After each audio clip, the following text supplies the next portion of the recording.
Pressurise করা, মানে সেটা সোসাইটি বলো, আশেপাশের লোকজন বলো, বন্ধু বান্ধব, মানে কেউই একটা পয়েন্টে না ছাড়ে না। সব থেকে বেশি যে কোয়েশ্চেনটা আমাকে অ্যানয়িং লাগে সেটা হচ্ছে বিয়ে হয়নি এই কোয়েশ্চেনটাতে, কারণ ব্যাপারটা বিয়ে হয়নি না, বিয়েটা আমি করিনি।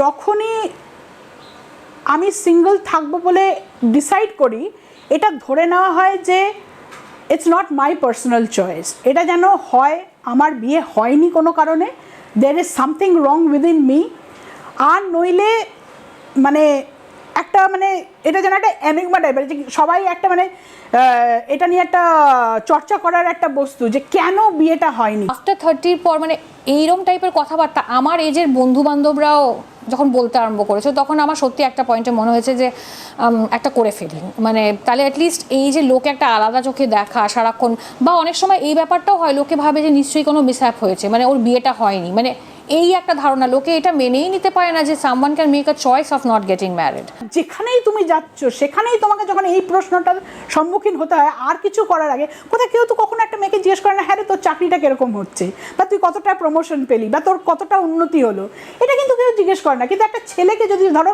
আমারই সমবয়সী কোনো একটা ছেলেকে যদি কেউ দেখে, তাকে কিন্তু আগে জিজ্ঞেস করে, হ্যাঁ রে তুই কোথায় আছিস এখন, তুই কি করছিস, তুই কোন কোম্পানিতে রয়েছিস, কেন একটা মেয়েকে সেটা জিজ্ঞেস করা হয় না? আর আমার মনে হয় না যে এই একটা পার্সোনাল ব্যাপার নিয়ে সবসময় লোককে যে কোয়েশ্চেন করা, এটা না করলে তারাও মানে অনেক সময় আমি যেটা বলছি এখন আর আমার গায়ে লাগে না, কিন্তু একটা পয়েন্টে তো আমার লাগতো, তো ওই ফিলিংটা যাতে লোককে না দেয় তাহলে আমার মনে হয় অনেক বেটার হয়। একজন বিয়ে করতে চায়, একজন বিয়ে করতে চায় না, what is so different in it? তো এই ক্লিশে ব্যাপারগুলো এবারে হয়তো আমাদের একটু ঝেড়ে ফেলার সময় অলরেডি অনেকটা পেরিয়ে গেছে, এবারে সিরিয়াসলি চিন্তা ভাবনা করা উচিত।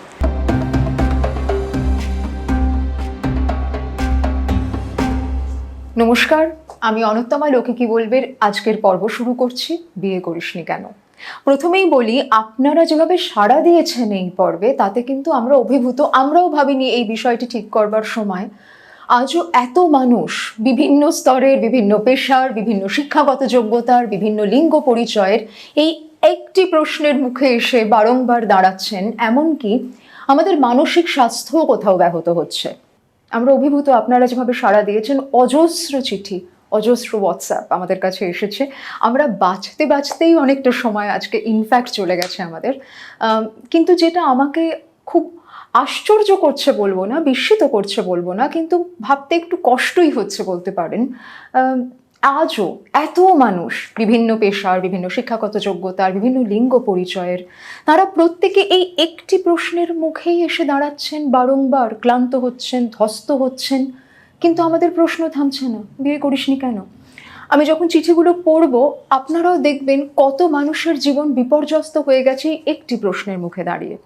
অনেকের মানসিক স্বাস্থ্যও কিন্তু ব্যাহত হচ্ছে, অনেকে দুশ্চিন্তায় ভুগছেন, অনেকে মনে করছেন আমার বাবা মার ভালো না থাকার জন্য বোধহয় আমি অপরাধী হয়ে গেলাম, অনেকে অবসন্ন বোধ করছেন, এমনকি অনেকে মৃত্যু চিন্তা করছেন, যেন জীবন থেকে ছুটি নিয়ে নিলে নিষ্কৃতি আছে, কারণ বিয়ে করিসনি কেন এই প্রশ্ন থেকে তো নিষ্কৃতি নেই। নিষ্কৃতি কি সত্যিই নেই? আমরা কি কোথাও একটু বদল আনার চেষ্টা করলে আনতে পারবো, নাকি সেটা এতটাই অসম্ভব? দেখা যাক আমাদের আলোচনা কোথায় এগোয়। প্রথম প্রশ্নটি যার নেব, পুরুলিয়া থেকে তিনি লিখেছেন।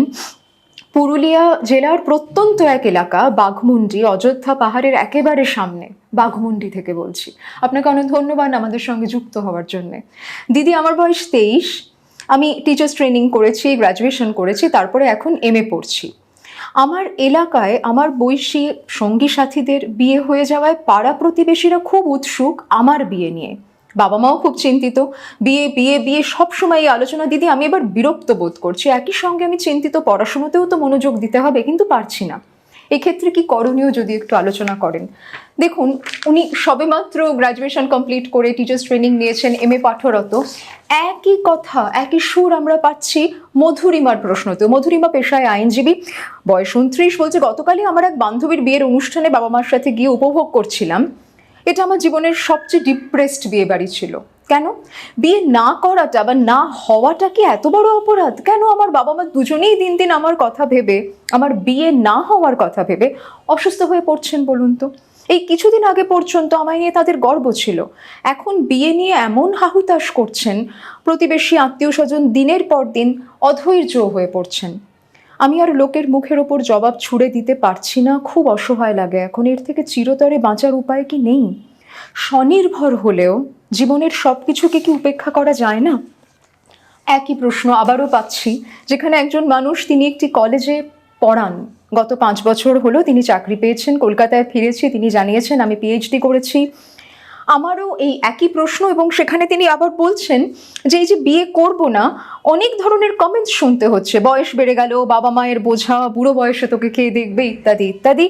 ইনফ্যাক্ট বাবা মায়ের বাড়িতে যে থাকি, সেই বাড়িও যেন আমার নিজের নয়, সেটাও অনেক সময় বাড়ির লোকেরা ঠাড়ে ঠোড়ে বুঝিয়ে দিচ্ছে। এই অবস্থার মধ্যে দিয়ে পিএইচডি শেষ করে ডক্টরেট হয়েছি, আর আজকে যে জায়গায় দাঁড়িয়েছি জীবনে, সেখানে শুধু বিয়ের সুবিধাটাই আমার সিদ্ধান্ত হবে না, অন্য কারোর সিদ্ধান্ত হবে, এ তো আমি ভাবতেই পারি না। লোকে কি বলবে তার সত্যি আর আসে যাচ্ছে না, কিন্তু আমার বাবা মার তো আসে যায়। আমারও একটা সময় পর্যন্ত গায়ে লাগতো, আজ যদিও মুক্ত অনুভব করি। এটাই বলার ছিল। প্রশ্ন ঠিক নয়, জাস্ট শেয়ার করতে পেরে ভালো লাগলো। আর অনুত্তমাদি, পড়লে ভালো লাগবে, পড়লাম কিন্তু। আমি এই 3 জনের প্রশ্নকে একটু মিলিয়ে নেব, এবং এই প্রসঙ্গে বলার আরো অনেকেই আপনারা ঠিক এই বক্তব্যেই এসে দাঁড়িয়েছেন। পেশায় নার্সিং স্টাফ, টিসিএসে চাকরি করি, বিভিন্ন কর্পোরেট সংস্থায় আছি, মিডিয়া প্রফেশনাল, অনেক অনেক পেশা থেকে মানুষ লিখছেন, না সবাই নারী নয়, অনেক পুরুষরাও লিখছেন। তাদেরও কিন্তু বক্তব্যের মধ্যেই একই কথা রয়েছে। আমি উপার্জনে, স্বনির্ভরতায় আছি, তথাপি আমার বিয়ে নিয়ে এত প্রশ্ন কেন?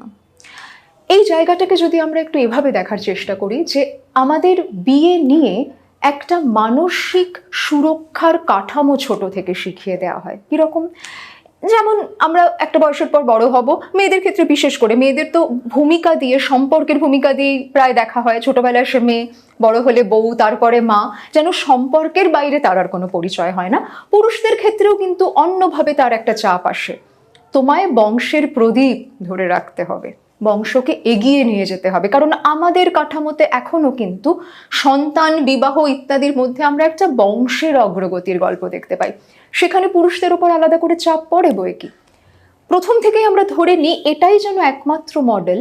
এই মডেলটিতে যদি আমরা প্রবেশ করি, যে কোনো সম্পর্ক, প্রেম হোক বা দেখাশোনা হোক, কিছুদিনের ভালো লাগা হোক, আগেই তাকে পরিণতিতে ফেলতে হবে। পরিণতি মানে কি? বিবাহ। বিবাহই যেন একমাত্র পরিণতি, এবং বিবাহ হয়ে যাওয়া মানে যেন আমাদের সমস্ত সমস্যার সমাধান হয়ে গেল। ইনফ্যাক্ট একজন ইয়াং স্টুডেন্ট আমাদের লিখেছেন, রাহুল, যে আচ্ছা দিদি, এটা মানে কি সেটেলড হয়ে যাওয়া? যেটা আমরা প্রমোতেও প্রশ্ন রেখেছিলাম, কিন্তু দেখবেন আমাদের ভাষায় ওটা থাকে। আমরা একটা সম্পর্কে গেলেও অনেক সময় নিজেরাই কিন্তু আমাদের ভালোবাসার মানুষকেই প্রশ্ন করি, তোমার আমার সম্পর্কের পরিণতি কি? পরিণতি কি? পরিণতি মানে কি শুধুই বিবাহ? বিবাহের বাইরে আর কি কোনো পরিণতির ছবি আদতেই হয় না?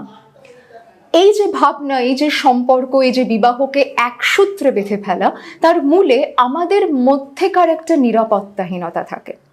আমরা ধরেই নিয়েছি, কারণ অনেক অনেক দশক ধরে আমরা তা দেখেছি, শতক ধরে আমরা তা দেখেছি, যে যেন বিবাহের মধ্যে দিয়ে পরবর্তীকালে আমাকে কে দেখবে সেটা নির্ধারিত হয়ে যায়।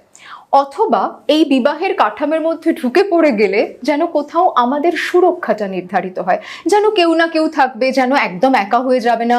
আজ যদি রোগ হয়, কাল যদি অসুখ হয়, বার্ধক্যের যদি সমস্যা হয়, একটা বড় পরিবার সবাই মিলে সামলে নেবে। কিন্তু এ ছবি কি সত্যি আজকের ছবি বলুন তো? যে প্রশ্নগুলোকে আমরা বিয়ে দিয়ে উত্তরে পৌঁছে দেওয়ার চেষ্টা করছি, সত্যি বিয়ে তার কতটা উত্তর দেয় ইদানিং? আমাদের শহরেই এমন অনেক দম্পতি আছেন যারা প্রৌঢ়, অত্যন্ত বৃদ্ধ, তাদের সন্তান আছে, কিন্তু সন্তানরা শহরে নেই, কর্মসূত্রে তাদের অন্যত্র থাকতে হচ্ছে। তারা একে অপরের মানসিক সাহচর্যের অংশ হতে পারেন, কিন্তু সত্যিই তেমন অসুখ হলে, তেমন বিপদ হলে দুজনেরই তো অনেকটা বয়স, কেউ কি সত্যি আরেকজনের পার্শ্বভাবে দাঁড়াতে পারছেন? সম্ভব কি? ফিজিক্যালি কি সম্ভব? অথবা ধরুন বিবাহ যদি থাকেও, কে আগে যাবেন এ তো আমরা বলতে পারি না। তাহলে কোনো একটা পর্বে জীবনের আমি সত্যি একা হয়ে যাব কিনা আমরা কেউ জানি না। কিন্তু বিবাহের মধ্যে দিয়ে আমরা আদতে যেটাকে সেটেল করানোর চেষ্টা করি, সে উত্তর বিবাহের হাতে নেই, পরিকাঠামোর হাতে আছে, পরিষেবার হাতে আছে। বরং যদি আমরা এই নিয়ে প্রশ্ন তুলতে পারি, কাজ করতে পারি, যে যাদের বয়স হচ্ছে তারা যদি সেই সময় খুব সক্ষম না হন, সচল না হন, আমি পরিকাঠামোগতভাবে পরিষেবাগতভাবে তাদেরকে কি কি সুবিধা দিতে পারি, তার জন্য আমরা কি ভাবনা চিন্তা করতে পারি, তার জন্য আমরা কি কাজ করতে পারি। দেখুন, তাতে কিন্তু অনেক দুশ্চিন্তা লাঘব হতে পারে। এমনকি যদি সেই জায়গাটা সত্যিই নির্মিত হয়, আপনিও কিন্তু আপনার পরিবারকে বলতে পারবেন যে না, আমার যখন বয়স হবে তখন এই এই সিস্টেমসগুলো রয়েছে। ইনফ্যাক্ট আমি বলবো এইখান থেকে ডায়ালগটা শুরু করা যায় কিনা। দেখুন, আজকে 2022 সালে দাঁড়িয়ে আমরা কিছু পরিকাঠামোগত দিক হয়তো দেখতে পাচ্ছি, কিন্তু আপনার যখন আরো অনেক বয়স হবে, কেউ লিখছেন যার এখন বয়স 24, কেউ লিখছেন 23, কেউ লিখছেন 29, আমি ধরে নিচ্ছি আরো অনেক বয়স যখন আপনার হবে, তখন কে পরিষেবা থাকবে, পরিকাঠামোগত কি সুবিধা থাকবে, আজ তো আমরা জানি না। ধরেই বা নিচ্ছি কেন যে তখন একেবারে অসহায় অবস্থায় আমাকে রাস্তায় পড়ে থাকতে হবে। বিবাহে পৌঁছলেই আমার সমস্ত সুরক্ষা কি সত্যিই নিশ্চিত হয় যে না, সে কথাও কিন্তু আমরা অনেকের উত্তরে পাচ্ছি। যেমন কেউ একজন এখানে লিখেছেন, তিনি নাম প্রকাশ অনিচ্ছুক, যে তার একটা খুব তিক্ত বিবাহ বিচ্ছেদের অভিজ্ঞতা ছিল এবং সে বিবাহে তিনি একেবারেই ভালো ছিলেন না। আজ যখন সেই তিক্ততা থেকে, সেই বিবাহ বিচ্ছেদ থেকে তিনি বেরিয়ে এসেছেন, তার নতুন করে আর সম্পর্কে যেতে ইচ্ছে করছে না। শ্রেয়া মনস্তত্ত্ব নিয়ে পড়ছে, শ্রেয়ার দিদির ক্ষেত্রে সম্পর্কের ভাঙনের পর সে আর ফিরতে চাইছে না এক্ষুনি কোনো সম্পর্কে। লাবণ্য লিখছেন যে আমি ওই মুহূর্তে একটা সম্পর্ক থেকে বেরিয়েছি, সম্পর্ক ভাঙন দেখেছি, এই মুহূর্তে আর ফিরতে চাইছি না। আমি আপনাদেরকেও বলবো যে যারা একটা সম্পর্ক মধ্যে থেকে, বিবাহর মধ্যে থেকে দেখেছেন যে সব ভালো থাকার উত্তর বিবাহে নেই, তাদেরকে একটু নিজেকে সামাল দেওয়ার, নিরাময়ের সুযোগ দিন, নিজেকে একটু তার মতন করে গুছিয়ে নেওয়ার সুযোগ দিন। তারপরে তারা বিবাহে ফিরবেন কি ফিরবেন না, এটা তার সিদ্ধান্ত হোক। যে রাস্তা দিয়ে গিয়ে একটা বাড়ি খুঁজে পাননি, সেই গলি দিয়ে বারংবার ঘুরবো এবং ওই বাড়ির ঠিকানাই খুঁজবো, এ তো হয় না। তাহলে বিবাহের পথ দিয়ে গিয়ে যেমনটা থাকতে চেয়েছিলাম ধরে নি যদি না পেয়ে থাকি, শুধু বিবাহ দিয়েই ওটা খুঁজছি কেন? আমি কিন্তু বিবাহের বিরুদ্ধে নই। আমার বক্তব্য হচ্ছে, কেউ যদি ভেতর থেকে মনে করেন আমি বিবাহ করব, তিনি অবশ্যই করবেন, কিন্তু কেন করছি? চাপে করছি, বাড়ির লোকেদের জোর করার জন্য করছি, বাবা মা দুঃখ পাচ্ছেন বলে করছি, নাকি আমার অন্তর থেকে ইচ্ছে হয়েছিল বলে করছি? এই জায়গায় আমাদের একটু স্বচ্ছতার প্রয়োজন আছে। সেটা না হলে কি হয়, একজন জানিয়েছেন, তার নাম হিসেবে তিনি শুধু ইনিশিয়ালটুকু লিখেছেন কে।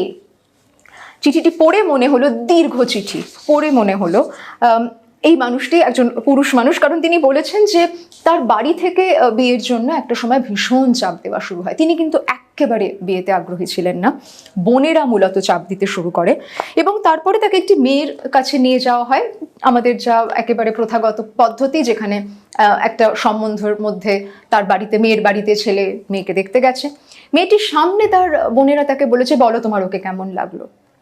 উনি লিখেছেন যে আমি ওর সামনে কি করে বলবো যে আমার ভালো লাগেনি, কিন্তু আমার ভালো লাগছিল না, ওকে বলে না, আমি তো বিয়েতেই ঢুকতে চাইছিলাম না। জোর হলো, বিয়েও হলো।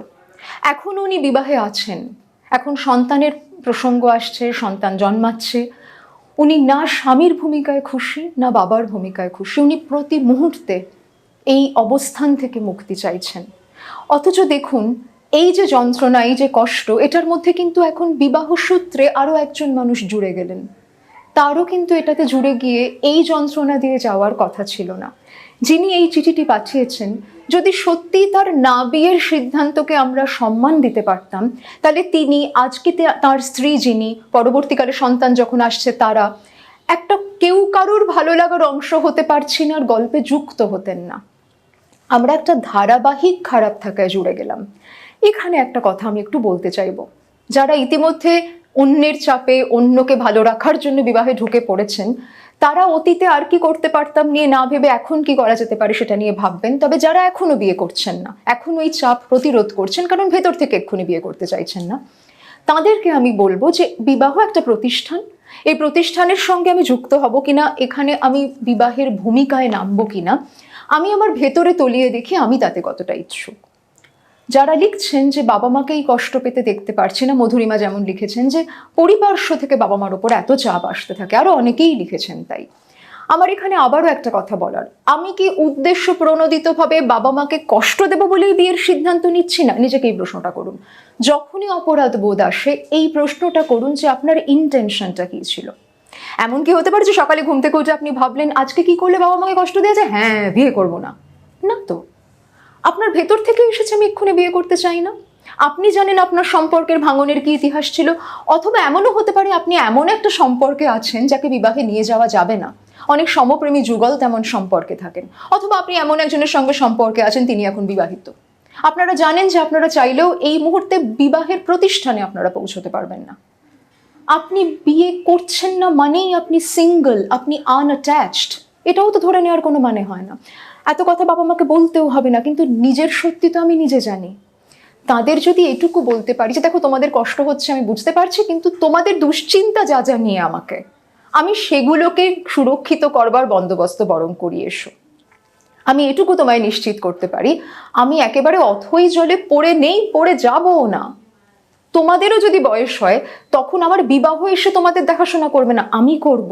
আমি তোমার পুত্র, আমি তোমার কন্যা, আমার উপার্জন, আমার নিজের সক্ষমতা দিয়ে আমি তোমার পাশে দাঁড়াবো। আমার বিবাহ তোমাকেও সুরক্ষা দেয় না, আমাকেও সুরক্ষা দিতেও পারে, নাও দিতে পারে, এর কোনো গ্যারান্টি নেই। আর যদি লোকবলের কথাই ভাবি, অনেক সময় আমি দেখেছি বিবাহ অনেক মানুষকে একাও করে দিয়েছে। যে নারী উপার্জন করতেন, পরিবারের পাশে দাঁড়াতেন, বিয়ের পর থেকে শ্বশুরবাড়ি বলেছে যে ওই টাকা ও বাড়িতে পাঠানো যাবে না। একটা উদাহরণ দিচ্ছি, সব বাড়ি এমন হয় বলছি না, কিন্তু তাহলে বিবাহ হলেই বাকি গল্পটা অবিকৃত থেকে যায়, একই থেকে যায়। এই মানুষটি ঠিক যেমন জীবন বাঁচতে চাইছিলেন সেই স্বনির্ধারণের ভাষা উচ্চারণ করতে পারেন, অনেক সময় তো হয়ও না। বাবা মাকে সেইটা একটু বলা যায় কিনা দেখুন তো। 2, বাবা মাকে বলুন তোমার এই যে আত্মীয় স্বজন মণ্ডল, তারা যখন তোমাকে ধরছে, তারা যখন আমার বিয়ে নিয়ে প্রশ্ন করছে, রিডাইরেক্ট করো। আমি সমপ্রেমের এপিসোডেও এটা বলেছিলাম, আমাকে জিজ্ঞেস করতে বলো, আমার সিদ্ধান্ত, আমি কথা বলবো। 3, ভীষণ ইম্পর্টেন্ট। ধরুন অনেকেই লিখেছেন যে বিয়ে বাড়ি যাওয়া ছেড়ে দিয়েছি, বিভিন্ন অনুষ্ঠান বাড়ি যাওয়া ছেড়ে দিয়েছি। মধুরিমা লিখেছেন, পথিক একটা ভারী সুন্দর বার্তা দিয়েছেন যে আমার এখন সোশ্যালি নিজেকে নিয়ে যেতেই অসুবিধা হয়, কারণ লোকজন বলে যে কাপল স্পেসে একজন সিঙ্গল হয়ে তুই কি করছিস। আরও অনেকের বক্তব্যে এটা রয়েছে যে সামাজিকভাবে যেন নিজেকে কোথাও গুটিয়ে নিতে বাধ্য হচ্ছি, কারণ এত এত প্রশ্ন ওঠে। আমার সেখানে একটা খুব ইম্পর্টেন্ট কথা বলার আছে।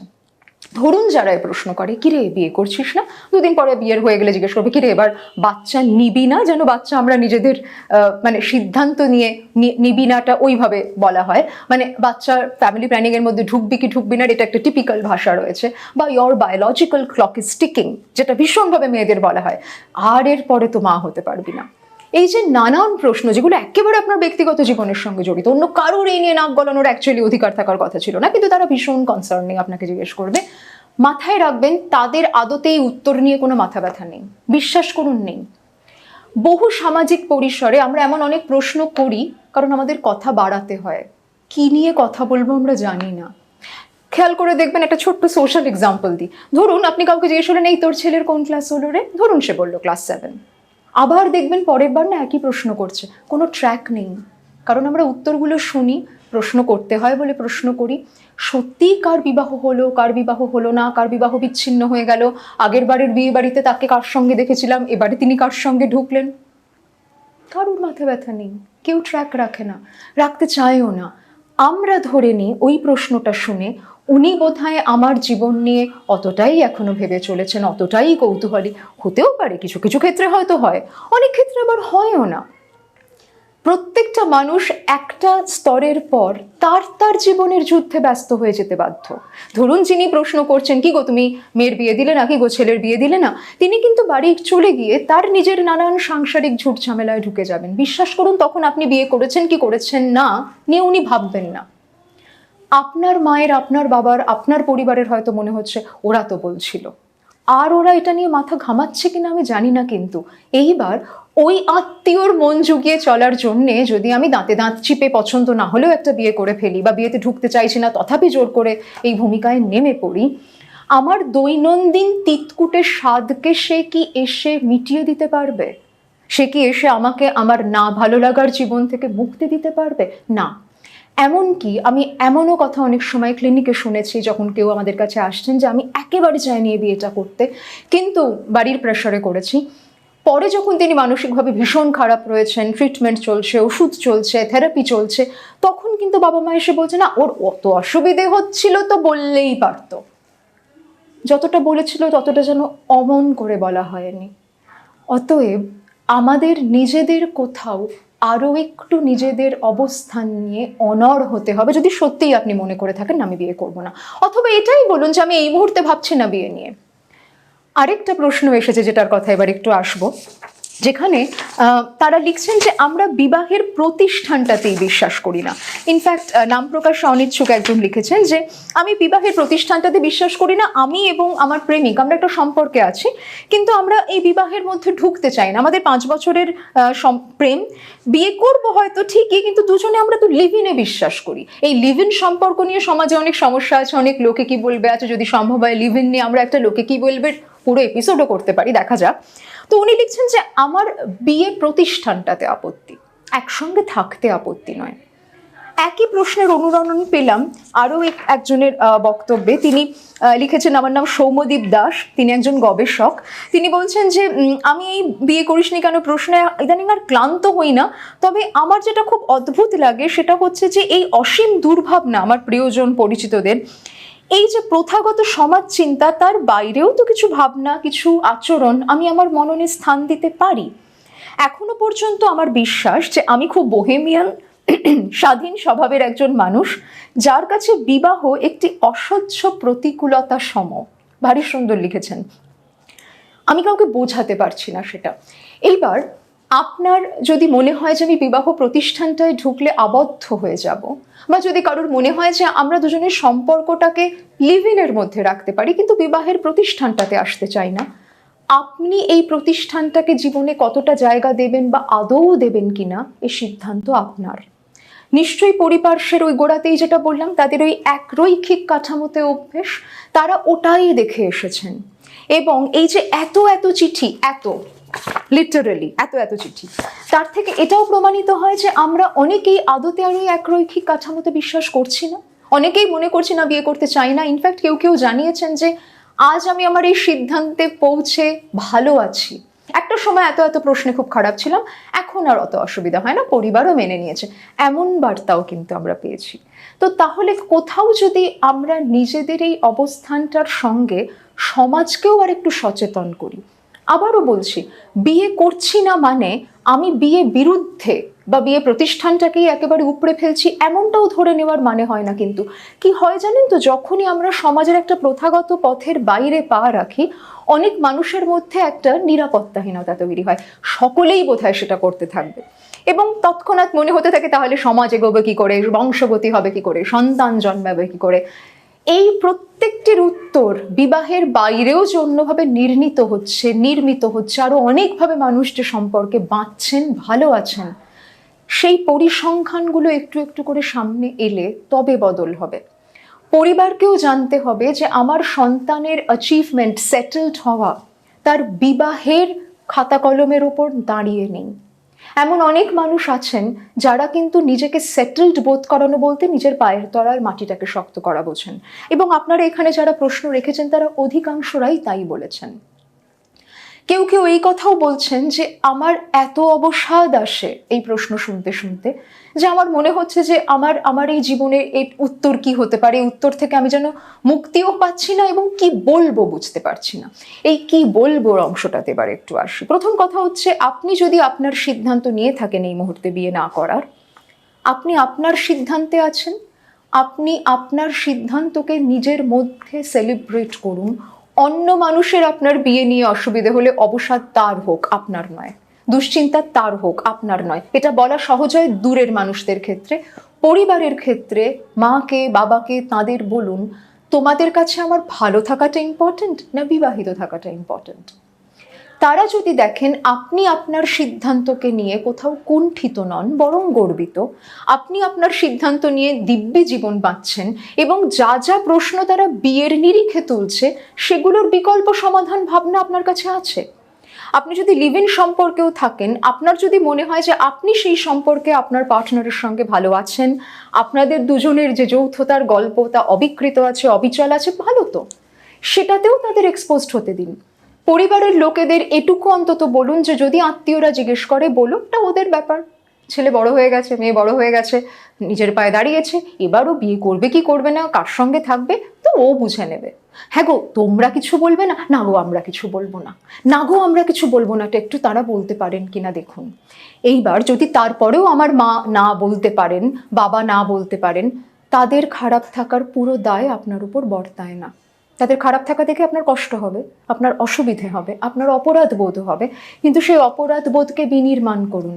কারণ আফটার আ পয়েন্ট আমি কি ধরনের অ্যাকশনে নিযুক্ত হব, আমি কি সংলাপে নিযুক্ত হব দিয়ে আমি আমার ভালো থাকাকেও নির্মিত করি।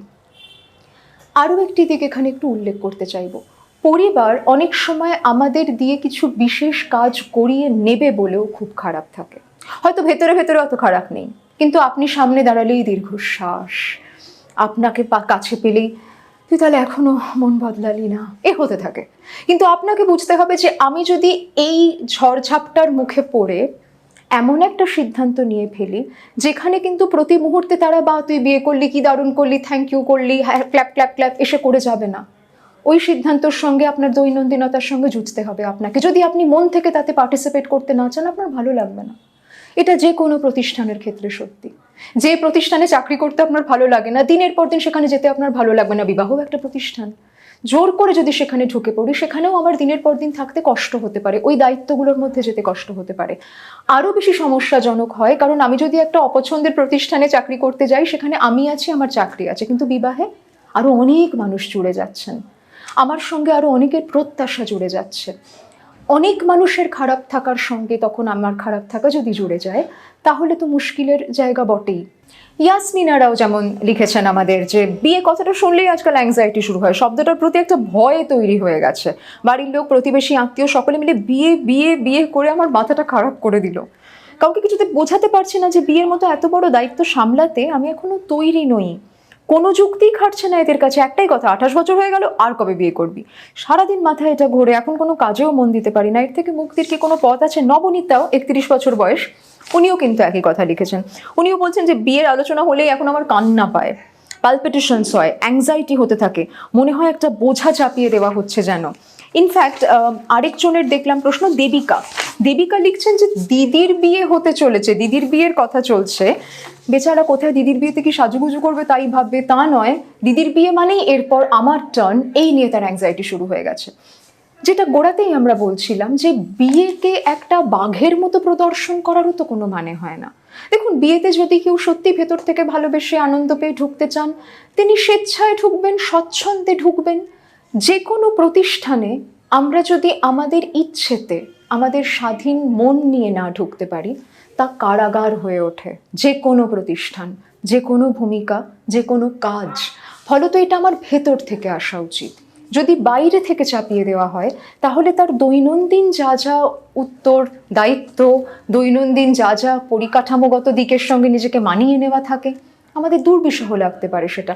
অনির্বাণ যেমন লিখেছেন যে ও ডেটিং অ্যাপে থাকে, মাঝে মাঝে একটু তার সঙ্গে গল্প করে, কিন্তু বেশি দিন কাউকে ওর একটানা ভালো লাগে না। যখনই বিয়ের কথা হয় তখন অনির্বাণের মনে হয় যে তাহলে আমি এক্ষুনি বিয়ের সিদ্ধান্ত নেব কি করে।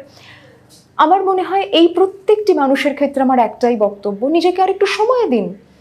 কোনো মানুষের সঙ্গে আপনার কতটা আত্মিক টান তৈরি হবে, কখনো কখনো তার সঙ্গে গল্প করবার মতন কিছু না থাকলেও অনির্বাণ জাস্ট সাইলেন্টলি তার পাশে বসে থাকতেও ভালো লাগতে পারে, বিয়ে ওর উইদাউট বিয়ে।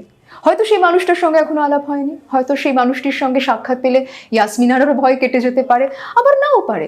এমনও হতে পারে যে আমরা প্রেম বিবাহে অতটা ইচ্ছুক হলাম না, জীবনের অন্য দিকগুলোকে নিয়ে আমরা অনেক ভালো রইলাম। এইভাবে যদি আমরা সেই আবারও ভিন্নতার গল্পে ঢুকতে পারি, যে যেভাবে চাইছেন জীবনটা বাঁচতে, যে যে প্রতিষ্ঠানে আসছেন বা আসছেন না, তাদের সেই সিদ্ধান্তকে সম্মান করতে পারি, তাহলে কিন্তু অন্যের খারাপ থাকার কারণ আমি হই না। পরিবারের মধ্যেও যখন এই ধরনের কথা উঠছে, তখন পরিবারে এই ভাবনাকে আপনি আনার চেষ্টা করুন। হ্যাঁ, ক্লান্ত লাগবে, অনেক সময় বিরক্তিকর লাগবে, কখনো কখনো যখন বুঝতে পারছেন বারংবার বলে কনভিন্স করাতে পারছেন না, কনভে করুন, জাস্ট কনভে করুন, কনভিন্স করাতে হবে না। বলুন, আমি তো বলেইছি বিয়ে করবো না, আমি তো বলেইছি এই মুহূর্তে আমি এই বিষয়টির মধ্যে ঢুকতে চাই না, যদি কখনো ইচ্ছা হয় নিশ্চয়ই জানাবো, কেউ তো বারণ করছে না, কেউ তো আমাকে মাথার দিব্যি দিয়ে বলেনি যে না তুই বিয়ে করবি না। যদি ইচ্ছা হয় করবো, আমারই তো বিয়ে, আমার ইচ্ছে হলে হবে, না হলে হবে না।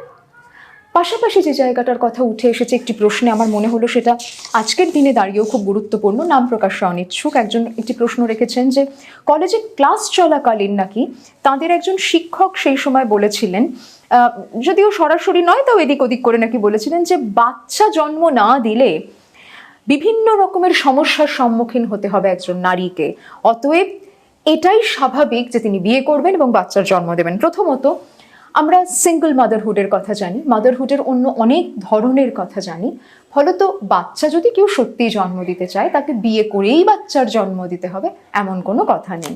2, এই যে নারীর শরীরকে কেবলমাত্র সন্তান উৎপাদনের যন্ত্র হিসেবে দেখা, এটাও কিন্তু বহুদিনের সেই পুরুষতান্ত্রিক মনোভাবেরই প্রতিচ্ছবি। যে কোনো শরীর, যে কোনো মন তিনি কিভাবে নিজের জীবনে প্রয়োগ করবেন, রাখবেন না, এটা তার সিদ্ধান্ত। কি অর্থে সে তার শরীরকে আনতে চায়, তার জীবনকে গোছাতে চায়, এই সিদ্ধান্ত তো আমি আপনি তার হয়ে নিতে পারি না।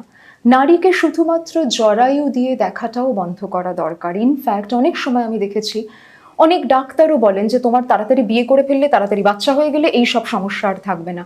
আমি আপনাদের দায়িত্ব নিয়ে বলছি, আপনি শুনুন কি নিয়ে তাদের বক্তব্য, কিন্তু তথাপি আপনি যদি এই মুহূর্তে ইচ্ছুক না হন বিবাহে বা মাতৃত্বে, আপনি শুধুমাত্র একটা শারীরবৃত্তীয় ভয় থেকে এটার মধ্যে ঢুকে যাবেন না প্লিজ।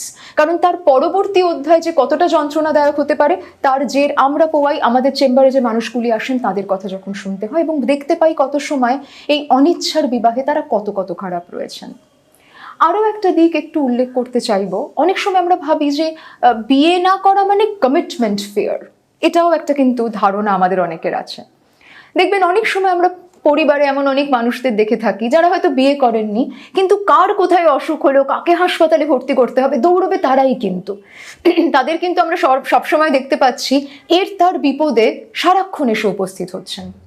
দায়িত্ববোধ যদি না থাকে, কমিটমেন্ট যদি না থাকে, ওই আচরণগুলো থাকতো কি?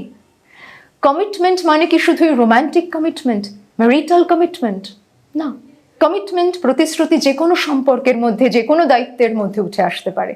তাহলে যারা এইভাবেও দাগিয়ে দিচ্ছেন যে তুমি বিয়ে করতে চাইছো না কারণ তোমার কমিটমেন্ট ফিয়ার, এই ধারণাটাকেও আমাদের ভাঙার দরকার আছে। বিয়ে করতে না চাওয়া আর বিয়ে করতে চাওয়া সেটা শুধুমাত্র বিয়ে এই প্রতিষ্ঠানে ঢুকবো কি ঢুকবো নার সঙ্গেই যুক্ত।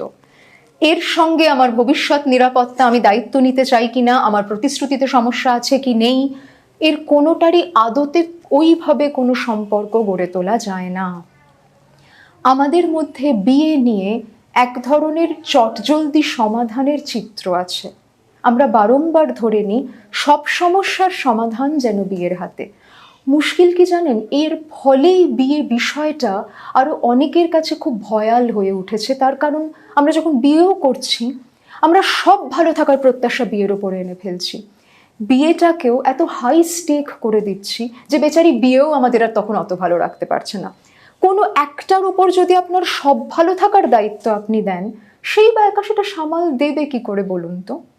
এ তো কারোর পক্ষেই সম্ভব নয়। ধরুন জলই জীবন, আমরা বলি জল খুবই অপরিহার্য, না খেলে বাঁচবো না, কিন্তু খিদে পেলেও আমি জল খেলে আমার মুখে দারুণ দারুণ স্বাদ আসবে, ঝাল খেতে ইচ্ছে করলেও জলের মধ্যে দিয়েই পাবো, মিষ্টি খেতে ইচ্ছে করলেও জলের মধ্যে দিয়েই পাবো, এ তো হতে পারে না।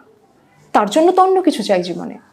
একইভাবে একটি প্রতিষ্ঠান আপনার সব সমস্যার সমাধান করে দেবে, এই ভাবনাটাকে আমাদের নিজেদের মধ্যে বদলাতে হবে। ইনফ্যাক্ট বলবো, এই যে সামাজিক পরিসরে যারা এই প্রশ্নগুলো আমরা করে ফেলছি, এই তুই বিয়ে করবি কবে, এবার তো চাকরি পেয়েছিস, এই তোর বিয়েতে আমি খুব সাজুগুজু করতে চাই, খেতে চাই, তাকে একটু অন্যভাবেও প্রশ্ন করতে আমরা উদ্বুদ্ধ করি না? বলি না আমার জন্মদিনে আয় না, খাওয়াবো, ভীষণ সেজে গুজে বসে থাকবো। খাওয়াতেই যদি হয়, সাজুগুজুই যদি হয়, সেই জন্য কি শুধু বিয়েই রয়েছে? আমরাও একটু ভাবি না যে কারোর সঙ্গে দেখা হলে আর কোনো প্রশ্ন করা যায় কিনা? আপনি বিয়ে করেননি, তুমি বিয়ে করনি। প্রথম কথা হচ্ছে তিনি এই মুহূর্তে কোনো বিবাহ চিহ্ন বহন করছেন কি করছেন না, দিয়ে কখনো তিনি বিয়ে করেছিলেন কিনা, আজ তার জীবনে অন্য কেউ আছেন কিনা, কিছুই তো আপনি জানতে পারছেন না। ওইটুকু পরিসরের মধ্যে, ওই সামাজিক আদান প্রদানটুকুর মধ্যে আর একটু ইনোভেটিভ হই না, আর একটু সংবেদনশীল হই না? এমন প্রশ্ন করছি কেন যার সঙ্গে হয়তো তারও অন্য অনেক ট্রমা, অনেক ইতিহাস, অনেক যন্ত্রণা, অনেক প্যালপিটেশন জুড়ে থাকতে পারে। দেখছি তো কত মানুষের কাছে বিয়ে শব্দটাই অ্যাংজাইটি তৈরি করিয়ে দেয়। অন্য কিছু জিজ্ঞেস করি, তোমার সম্পর্কে আমি কিছুই জানি না, তুমি কি নিজের সম্পর্কে কিছু বলতে চাইবে? আমি তোমার সম্পর্কে একটু জানতে আগ্রহী, তোমার কি ধরনের বই পড়তে ভাল লাগে, গান শোনো তুমি, তোমার ইউজুয়ালি ছুটিতে কোথায় বেড়াতে যেতে ভালো লাগে, বেড়াতে ভালোবাসো, এই প্রশ্নগুলো করি না কেন? কেন তাকে তার সম্পর্কের নিরিখেই আমায় প্রশ্ন করতে হবে? নিজেকেও একটু আমরা আসুন তো জিজ্ঞেস করি, যাকে জিজ্ঞেস করছি, কিরে তুই বিয়ে কবে করবি, আমি আপনি সত্যিই কি বাড়ি ফিরে গিয়ে তার বিয়ে নিয়ে ভাবছি? আর খুব কাছের মানুষ ছাড়া তাদের জীবন নিয়ে কি অতটা ভাবছি? আর যদি ভাবছিও হয়, কি ভাবছি? ও যেন ভালো থাকে, আমি যাকে ভালোবাসি, আমার সন্তান, আমার পরিবার, আমার বোন, আমার ভাই ভালো থাকে। ভালো থাকার একমাত্র পথ, ভালো থাকার একমাত্র সমাধান সূত্র বিয়ের ওপরে বর্তানো থেকে যদি আমরা নিজেদেরকে একটু সরাতে পারি, তাহলে আমাদের প্রশ্নগুলোও বদলায়, লোকে কি বলবেও বদলায়, আর যারা প্রশ্নের উল্টো দিকে রয়েছেন তাদের মনের ওপর যে প্রভাব পড়ছে সেটাও বদলায়। দেখুন, লোক তো আমি আপনি, আমরা যদি আমাদের প্রশ্নগুলোকে একটু বদলে নিতে পারি, আমরা যদি এমন আলোচনায় বারংবার একজনকে ঠেলে না ঢোকাই যাতে অন্য মানুষটির অস্বস্তি আছে, তাহলে হয়তো তার দিক থেকেও একটু ভালো থাকা হবে। ও বিয়ে না করে ভবিষ্যতে কত খারাপ থাকবে তো পরে, এই মুহূর্তে আপনার প্রশ্ন ওকে যে খারাপ রাখাটার মধ্যে ঠেলছে, তার থেকে একটু আসুন না নিজেদের আটকাই আমরা।